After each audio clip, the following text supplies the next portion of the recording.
Mamaya. Ang sarap. Sarap talaga. Napaka, creamylicious. Tayo magluluto ulit ng ating champurrado chocolate rice. Chocolate rice ba? Ilagyan lang natin ito ng kokwa. Tsaka sukal, syempre, tas mamaya, tapos na yan, luto na, kainan na naman.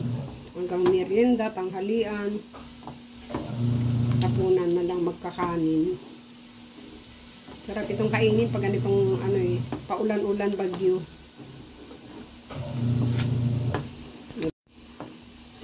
Mahirap lumabas ngayon, natag-ulan, bagyo. Okay na, okay na. Kanyang lagay ng gatas yan kasi yung iba gusto matabang. Kaya may sukal na yan. Mamaya na rin natin lagyan ng gatas pag nasa mangkok. Kulong-kulo na naman ang ating pagkain sa tag-ulan. Bagyo. Dalawang bagyo ba naman? Kaya mag-stock tayo ng ganito para pag ganitong bagyo.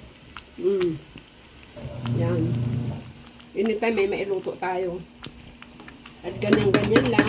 Okay na. Na natin ng maraming gatas para masarap. Wow.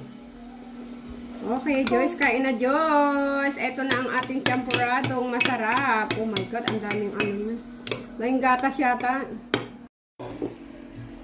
Tapos, toppings pa ng bear brand powder. Powder na gatas. Yan, okay na. Sobrang masarap na talaga to. Special champurrado of the day. Okay, Joyce. Kain na, Joyce. Hala, kain na tayo ulit. Para sa ating maulan na panahon. Kainan na. Champurrado.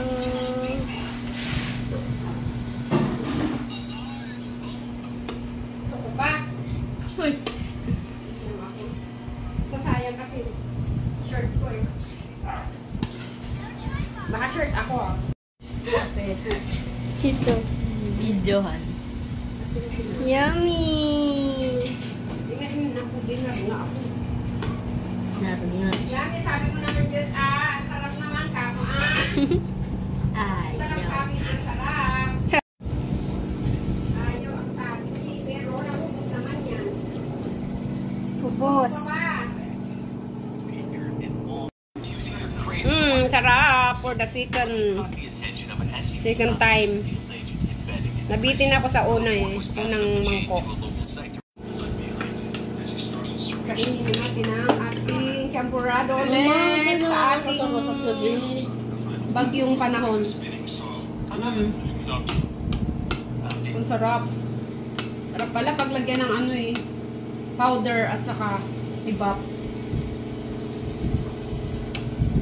Pangalawa na to Baka ipangatlo ko pa. Joyce, kumain ka na ba, Joyce? Nakailang ka ba?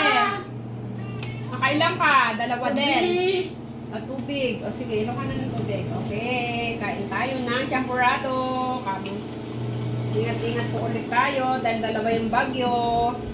Danti at Imong. Parating na si Imong.